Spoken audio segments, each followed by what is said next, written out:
जोंनिया गथ'फ्रा दानिया थाब गाज्रि जायो। क्लास 8आवनो जौ फाग्ला जायो, क्लास 9आवनो देनद्राय जाग्रा जायो, गान्जा सोबग्रा जायो, हिन्जाव फाग्ला जायो, बाइक फाग्ला जायो। खारना मा? जाहोना मा? जाहोना रावबो नङा, बिमा बिफायानो बिनि जाहोना। जोङो गोदो उन्दै समाव, जोंनि समाव सान हाबनायनि आगोल फरायनाय टाइमाव जुदि जों मोनहैया, जोंनि बिखुङा बेरलाबखायोमोन। नंगौना?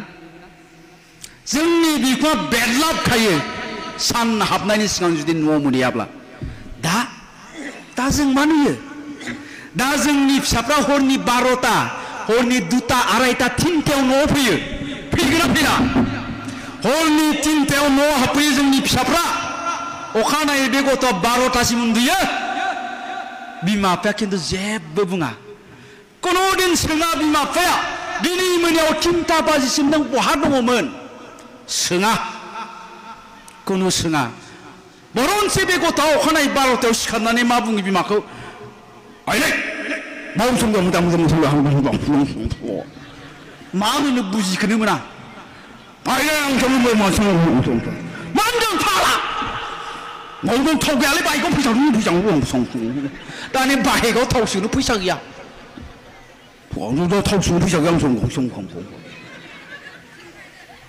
ओइ बिफा, ओइ फिसालानो फैसा नांगौ नो, बाइक खरसायाव दं 100 लानानै थांलायबाय, गिदिंहैलायबाय। ओइदिनखालिबो हरनि 3टा। अखानायै जेबो बुङा। मानो मोजां जानो बे गथ'आ? मानो डक्टर जानो, मानो इन्जिनियार जानो बियो? बेनो जौ फाग्ला, बेनो हिन्जाव फाग्ला, बेनो बाइक फाग्ला, बेनो ड्राग्स एडिक्टेड। नंगौना नङा? दा जोंनि अबस्थाया एबायदि। दा नोंथांमोननियावथ' बेयाव फांसन दङ, नोंथांमोननि जायगायाव मा जायोथ' आं मिथिथ'ला। जोंनि जायगायाव फांसना जायो सिमलायाव। नायनो फैयो सालबारिनि, पाठशालानि खोलानि, मुसलपुरनि। सोर? खिबुनाव साफा हिन्जाव। गावनियाबो बे गोसथोनायजोंनो समान खानाया। ओरैजाय मोखांफ्राव माबा दादेरनानै लानाय थाथु माबा माबि, ओरैजाय सलायबोयो बाइकखौ। नायबानो गाथाबनो दोनसै नामा मोनलायलाङो आंहा। मोखां गोथौ, खुगा गोसोम, खोमा गुस्थि गोसोम, बेरग' दाखंखुरजाय।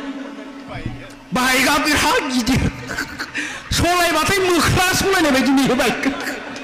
बांद्राय बाइक सलायनो देखाबाय जानाना।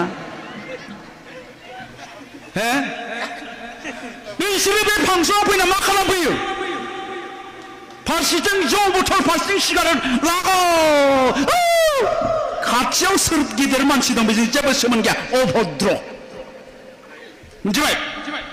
बे गथ'आ मानो डक्टर जानो?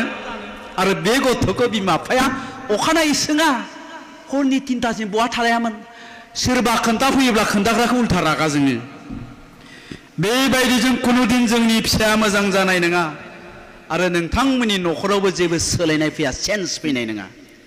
नोंथांमोननि गामिनि न'खरफोरनि जारिमिनखौ बोदलानानै नाय। नोंथांमोननि गामियाव दिनै जुदि सोरबा खामला मावनानै जाग्रा दङब्ला, थेला बोनानै जाग्रा दङब्ला, बिनि न'खरा थांनाय 100 बोसोरनिफ्रायनो थेला बोखाबाय थादों, खामलाबो मावखाबाय थादों। बिनि बिफाया थेला बोग्रा, बिबुआ थेला बोग्रा, बिबुनि बिफायाबो थेला बोग्रा, आरो दिनैबो थेला बोग्रा, आरो बिनि फिसाया नै बिसोरो गाबोनबो थेला बोग्रा जानो थांबाय दङ। होनबा जोंनि न'खराव माया सोलायनाय लाबोगोन? सोलोंथाइया, एजुकेशना। आरो जोंनि फिसानो जों जेब्ला मोजां गियान होनो हागोन, मोजां आखल होनो हागोन। दा बेखायनो दिनैनि दिनाव जों बिमा बिफाया जुदि सांग्रां जायाब्ला, बिमा बिफाया जुदि गावबा गावनि गथ'खौ मोजां जोथोन लायाब्ला, बिनि रिजाल्टआ खालि नैबेखौ बेल'खा, बिनि अनगा जेबो गैया। गोदो लेखा रोङासो हालुवा जायोमोन, दाहोना थाना जायोमोन, खामला मावना जायोमोन। दानिया लेखा रोङासै, गैला बियो, जौ फाग्ला जाबाय, ड्राग्स एडिक्टेड जाबाय, बाइक सलायथिंलाबायनानै बहाबा सौग्रावना थैसिगोन बियो, सोरजोंबा बुथार जासिगोन बियो, नङाबा गावनो सुइसाइड जानानै थैसिगोन। जों बेखौनो नुबाय दङ दा बेखायनो मोजाङै सिन्था खालामनानै नाय थांनाय मेट्रिक फाइनालनि रिजाल्ट होयोब्ला सासे लोगो अदालगुरिनिया आंखौ कल खालामनानै बुंहरदों नोंथाङा बहा दं जाहानाव आलासि जानो फैनांगौ आं दा आंहाथ' आलासि जानो सम गैया नङा फैथारनांगौ नोंथाङा फैयाब्ला आं बिराद गाज्रि मोनगोन बेबायदि बुंनाखै आं थांबाय थांनानै ओंखाम जाबाय ओंखाम जानाय टेबोलाव बुंबाय आंखौ लोगोआ नोंथां आंनिया फिसालाया देग्लाय मेट्रिक पास जादों 87% मोनदों बेथ' जोबोद मोजांनि बाथ्रा दा फिसाला आंनिया डक्टर जानो गोसोनो दा बेखायनो आंखौ मोजां कलेजाव एडमिसन लानानै होनो थिनबाय दङ दा आंहा राहायानो गैया थाखा गैया फैसा गैया आं माबोरैजाय मोजां कलेजाव एडमिसन लाना होबावनो नोंथाङा आंनो माबा मोनसे राहा दिन्थिदो होनना बुंबाय आंखौ अब्लाथ' आं खेबसेनो बुंनो हाला जाहैबाय दा बेखायनो आं बुंबाय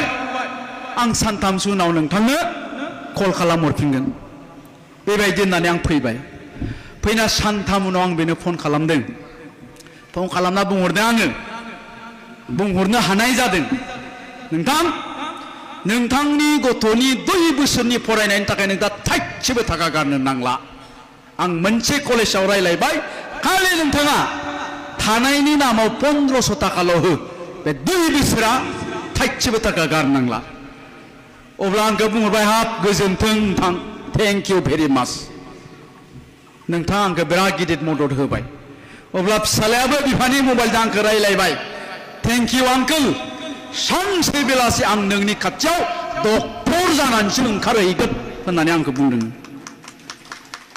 दानिया मेट्रिक पास जानायनि उनाव जायफोर गथ'आ जायफोर फरायसाया गावबा गावनि बिमा बिफाखौ बुंबाय जे आङो डक्टर जानो नागिरदों आं इन्जिनियार जानो नागिरदों आं ओरै थोरै जानो नागिरदों आंनो मोनसे मोजां कलेजाव एडमिसन लानानै हो होननानै बुंबाय बेफोर गथ'फोरखौ रावबो होबथानो हाया गाबोननि दिनाव साफा साफा डक्टर इन्जिनियार गेदेर मानसि जानायनिफ्राय बिसोरनो जायो डक्टर इन्जिनियारा आरो बेबायदियानो जागासिनो दङ आरो बिनि उनावनो दानिया आंनि फिसालथि निजा सालथे माने हाबा जाथ'आखै माने गोसोथोयो आरोखि आंनि माबाखौ आंनि गोसोथोनायनि बिब'नि हौवा बिनियाबो 74% मोननानै मेट्रिक पास जादों दाना सालथेया फन हरबाय आंनाव सालथे ओइ मा खालामलै नोंसालायानो मा खालामदो नोंसो मोनसिगोन माबा 50,000नि मबाइल नांगौनो बायना हरदोलै नोंथाङा आं मोनथिला जाबाय 50,000नि मबाइल आंनि फिसालानो आं मबाइल बायना होआखै मेट्रिक पास जानायाव फिसाला दं दे आंहा नानिमोन क'क्राझाराव थायो बै मोनथिनायफ्रा मालाय आंखौ खोनाफा माफा ओइ फिला बेयावसो रोङो आरो ओइ फिला बेयावसो जायना आं आरो रोङायो गियो आंखौ आंनि फिसालानो आङो मबाइल बायना होआखै मेट्रिक पास जानायाव नोंनि फिसालानो आं मानो बायना होनोलै जाया बियो आंजों बिनि सोलाय आमुक कलेजाव एडमिसन ला गासै खरसखौ आं होगोन जोंनियाव एक्सेलेन्ट एकाडेमि होननाय दं सिमलायाव बेयाव ला एडमिसनखौ थाइसेबो फैसा होनो नाङा आं होजोबगोन नांदों साननि उनाव खबर लाबाय आङो एडमिसनखौ लादोंना लायाखै मानो लायाखै हायार सेकेन्डारियाव फरायगोननो आं बुंदोंआखै जे हायार सेकेन्डारियाव फरायोब्ला लेखा रोङा आं बेखौ बुंनो नागिराखै दाना खोथाया जाबाय मा हायार सेकेन्डारिनिख्रुइ बै प्राइभेट कलेजा न'नि खाथिसिनाव नांजाबनाय न'जों कारना मा हायार सेकेन्डारियाव फरायनो नागिरनाया बेयाव मानो फरायनो नागिराखै कारना जाहैबाय मा बे प्राइभेट कलेजाव फरायोब्ला क्लासाव रेगुलार एटेन्ड जानांगोन डिसिप्लिन मेनटेन खालामनांगोन फरायनाया बारा जागोन कारण एग्जामानि एग्जाम जाबाय थायो क्लास एग्जाम जायो इउनिट एग्जाम जायो दा ओंखायनो बियो एडमिसन लाया गतिके अखानायै थांबाय आङो सानथाम उनाव आङो थांबाथाय आंनियाव थारमाने गारियावनो इसिं गोलाव थुंग्रि थाखायलै दाबो दंखायो गारियाव ओंखायनो जानला मेनला एदावखा नांगौ लामाफ्राव लाखिना गारि बे थुंग्रिखौबो लांफाखादों आङो लांफानानै सिथ्लायाव थुंग्रिखौ दिहुननानै ओरैजाय होलिनाथाय सियाराव जना ओइ ओंखारबो दंना गैया नोंलाय ओंखारबो ओंखारबोआ आङो हमना लायनांगौना नों ओंखारबोगोन होनबाथाय दसे उनावहाय माबाला आयं क्लासबो जाथ'वाखै नालाय ओंखायनो आङो मानो लाथ'वाखैलै आयं समनियासो लानो नागिरदों क्लासबो जाथ'वाखैलै आयं जाबाय मोजांबासो मोजां नङाबा गोदना जगोन बे आं बेनि उनाव एडमिसनखौ लाबाय दाना खोथाया मा जाय गथ'आ मेट्रिक पास जानायनि उनावहाय बिमा बिफाखौ बुंबाय जे आंनो मबाइल नांगौ 50,000नि 1 लाखनि आंनो बाइक नांगौ 2 लाख 3 लाख 2.5 लाखनि जाय गथ'आ बेबायदि बुंबाय दाखालि मेट्रिक पास जानायाव ओइ दिनखालिनिफ्रायनो बे गथ'नि लाइफआ धंस जाखाबाय 90%निया खारन जों बेखौनो नुबाय दं नंगौना नङा मेट्रिक पास जानायनि उनावनो बिबाय बियो आंनो 50,000नि मबाइल नांगौ 3 लाखनि बाइक नांगौ ओइ दिनखालिनि जोब्बाय बे फिनिश दा बेखायनो साबधान बे बाइक बे मबाइला जोंनि इयुन जोलैखौ जोंनि फिसाफोरखौ धंस खालामगासिनो दङ दाना बाइक दाम गोसानि मबाइल दाम गोसानि बिनायनि दायनिगिरिया खिन्थु बे नानि मोननियाव थायो एसे सिख्लाफोरनियाव तारमाने बिसोरो मा होननानै सानो बाइक दाम गोसा मबाइल दाम गोसानि लाबासो सिख्लाफ्रा गोसो थोयोलै साननायफ्रा बेबायदि नंगौना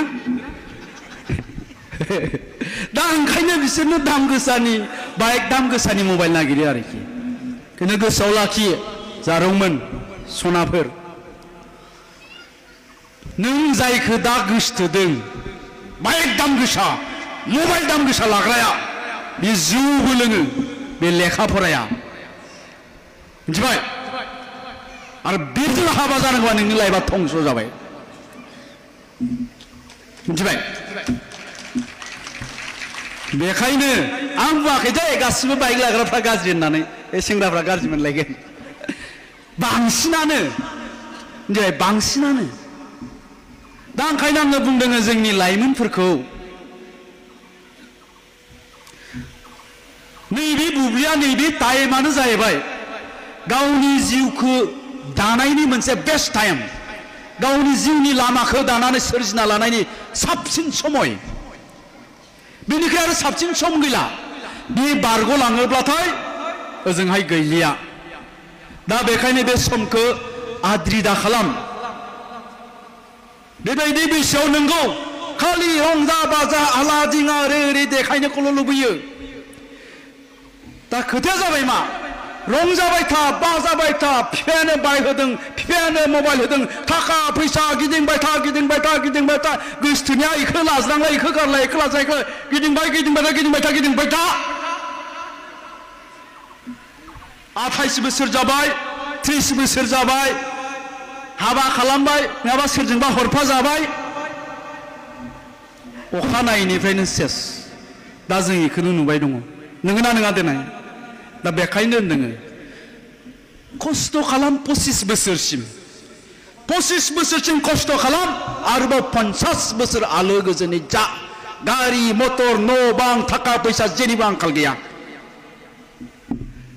25 बोसोर रंजा बाजा मोसा थाबाय था गिदिंबाय था जाबाय था लोंबाय था 50 बोसोरा गाबबाय था ना न' दं ना गारि मटर दं ना थाखा फैसा दं नोंगोना नङा देनाय बेखौ बैसोरसो फिल खालामनो हायो जोंसो फिल खालामनो हायो नोंसोर दा जेबो फिल खालामनो हानाय नङा हमदांनो हानाय नङा नोंसोरना खालि सिगाङाव जा नुदों बैखौ मोजां नुदों आंनो बेखौ नांगौ नांगौ नांगौ नांगौ नांगौ आखल गैयाबाबो उनाव आखल फोरोंनो हागोन साननायफ्रा बेबायदि आरो